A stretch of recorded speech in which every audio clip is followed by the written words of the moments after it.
Você pousou na Lua. O primeiro passo fora da cápsula parece simples. Mas o chão que está sob seus pés é feito de partículas de vidro afiadas como navalhas. O Sol acabou de nascer. A temperatura está subindo para 130 graus. Em 6 horas, vai cair para menos 170. E não há absolutamente nada entre você e o cosmos para te proteger. Bem-vindo ao episódio 2 da saga Como Sobreviver no Espaço. No episódio 1, sobrevivemos ao vácuo, à radiação e à microgravidade do espaço aberto. Agora chegamos ao nosso primeiro destino, o lugar mais próximo fora da Terra, a Lua. E ela é muito mais hostil do que parece daqui de baixo. Por que a poeira lunar é considerada um dos maiores perigos para missões de longa duração e como ela destruiu equipamentos da Apollo? Como uma base lunar lidaria com a variação de 300 graus de temperatura entre o dia e a noite lunar? Sem campo magnético e sem atmosfera, como você se protegeria da radiação cósmica que bombardeia a superfície constantemente? E o que a Lua tem escondido nos polos que pode ser a chave para uma base permanente? Guarda essas perguntas. A gente vai respondendo cada uma. A Lua tem 384 mil quilômetros de distância. Com a tecnologia atual, chegamos lá em 3 dias. Para ter noção, a luz leva 1,3 segundos para percorrer essa distância. É o nosso vizinho mais próximo. E, ao mesmo tempo, é o lugar mais distante onde qualquer ser humano já pisou. Apenas 12 pessoas na história da humanidade pisaram naquele solo. 12. O mesmo número de jurados num tribunal. E o último foi Eugene Cernan, em dezembro de 1972. Ele disse ao subir de volta para o módulo lunar: "Estamos saindo da superfície da Lua como viemos, e se Deus quiser, voltaremos com a paz e a esperança de toda a humanidade."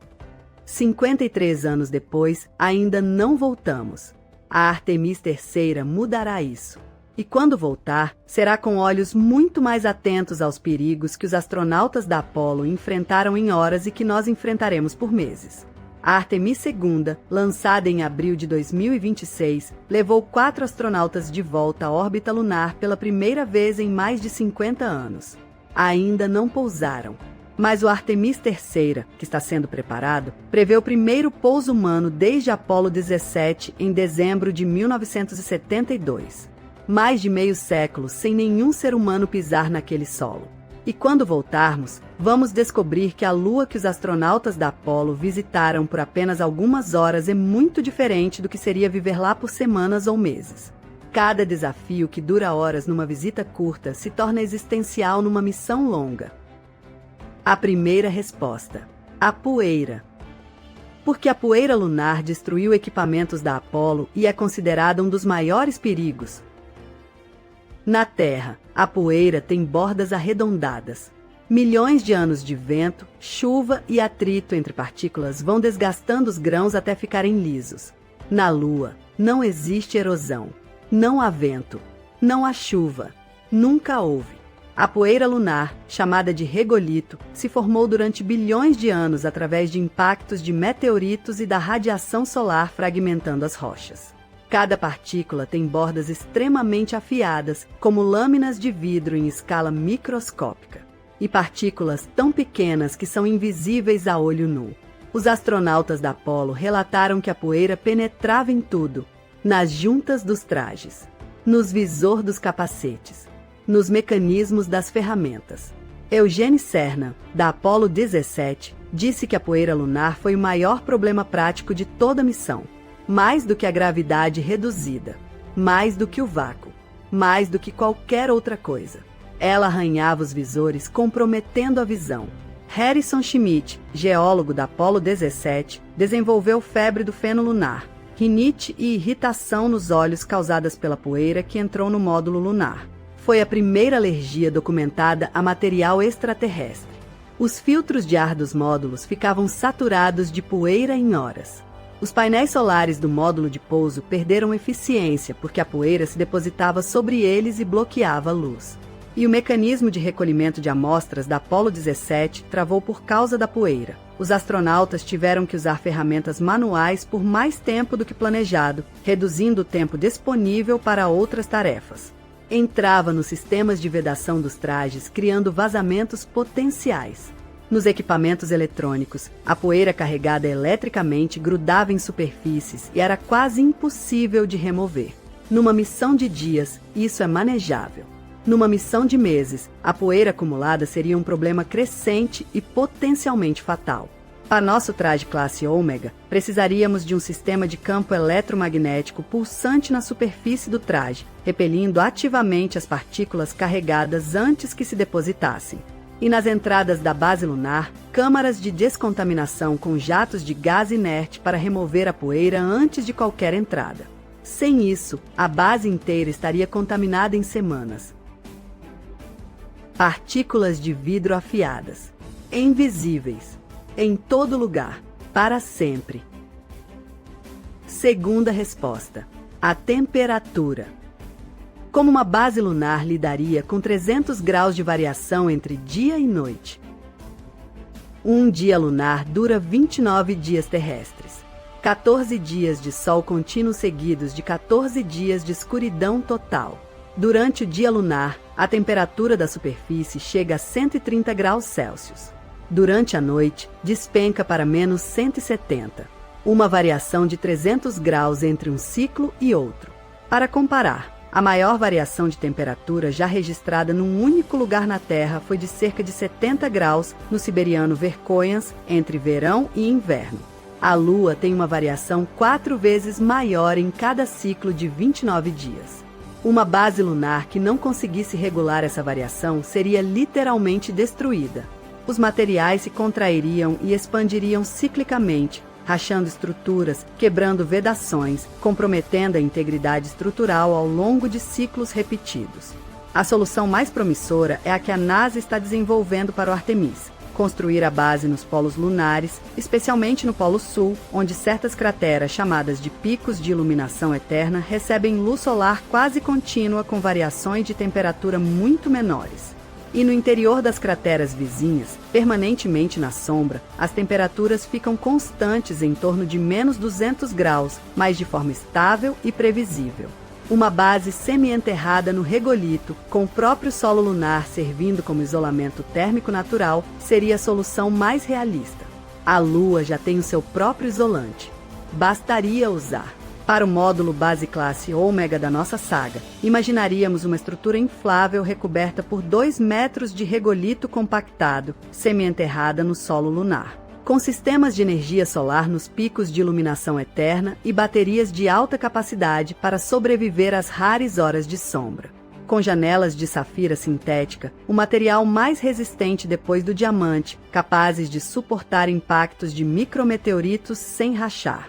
E com um sistema de redundância tripla para cada função crítica. Se um sistema de suporte de vida falha, 2 outros assumem automaticamente. Na Lua, não há socorro a 380 mil quilômetros. Terceira resposta: a radiação.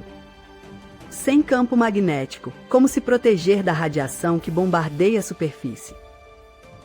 A Terra tem 2 escudos contra a radiação cósmica e solar: o campo magnético, que desvia partículas carregadas, e a atmosfera, que absorve fótons de alta energia. A Lua não tem nenhum dos 2. O campo magnético lunar é 100 vezes mais fraco que o terrestre, essencialmente inexistente para fim de proteção. E a atmosfera é tão fina que nem merece o nome. Isso significa que toda a radiação solar chega diretamente à superfície. Durante uma tempestade solar, como as que discutimos no vídeo sobre tempestades solares aqui no canal, a dose de radiação na superfície lunar poderia ser letal em horas sem proteção adequada. A missão Artemis-I, sem tripulação, mediu os níveis de radiação durante o trajeto Terra-Lua-Terra e os dados publicados em 2024 foram preocupantes. A dose de radiação durante uma missão lunar de 10 dias equivale a mais de 60% do limite anual recomendado para astronautas. Em 10 dias. Para uma base permanente, esse acúmulo seria insustentável sem blindagem adicional. A solução mais eficaz é o regolito, o solo lunar em si. Cobrir a base com 2 metros de regolito compactado reduz a dose de radiação a níveis comparáveis aos terrestres. Não é elegante, mas funciona. E a Lua tem regolito em abundância infinita. Missões futuras levariam impressoras tridimensionais que usariam um regolito local para construir blocos de proteção sem precisar trazer material da Terra. Uma base que se constrói com o solo do lugar onde está. E durante os períodos de maior exposição, como tempestades solares, a base teria um abrigo de emergência adicional dentro da estrutura principal. Uma câmara interna com blindagem reforçada de polietileno e regolito, onde os astronautas se recolheriam durante os picos de radiação. Como um tornado shelter dentro de uma casa. Você vive na casa normalmente, mas quando a tempestade chega, vai para o abrigo. Na Lua, a tempestade pode ser invisível e chegar em minutos. O sistema de alerta precoce do traje classe Ômega detectaria o aumento de radiação e daria o aviso antes que os níveis ficassem perigosos. E a quarta resposta: o segredo dos polos. O que a Lua tem escondido nos polos que pode mudar tudo? Gelo. Água congelada em crateras permanentemente na sombra nos polos lunares. Confirmada pela sonda LOWCROSS da NASA em 2009, que impactou deliberadamente o Polo Sul e detectou vapor d'água na nuvem de detritos. E confirmada novamente por múltiplas missões subsequentes. Essa água é revolucionária por 3 motivos.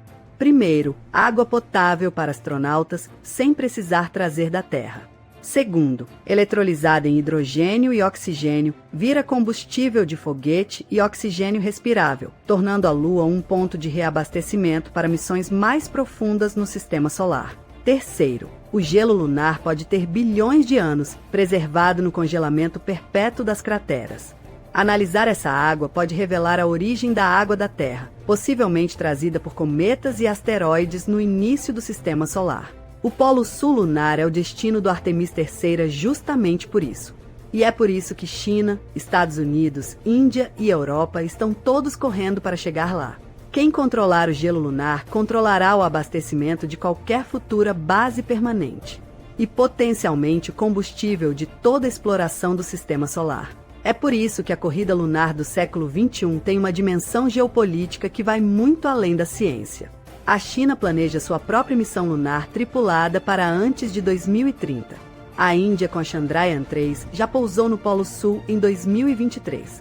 E o Acordo Artemis, assinado por mais de 40 países, tenta estabelecer regras para exploração e uso dos recursos lunares. Mas não é um tratado vinculante.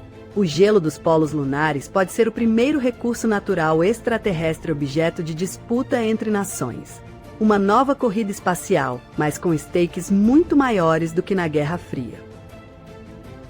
No próximo episódio da saga, saímos da Lua e enfrentamos o desafio mais extremo do Sistema Solar Interior: Mercúrio, o planeta mais próximo do Sol, com temperaturas de 430 graus durante o dia e menos 180 à noite.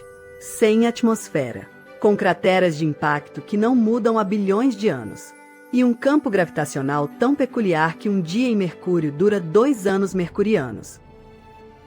E você, acha que uma base lunar permanente vai acontecer ainda na nossa geração?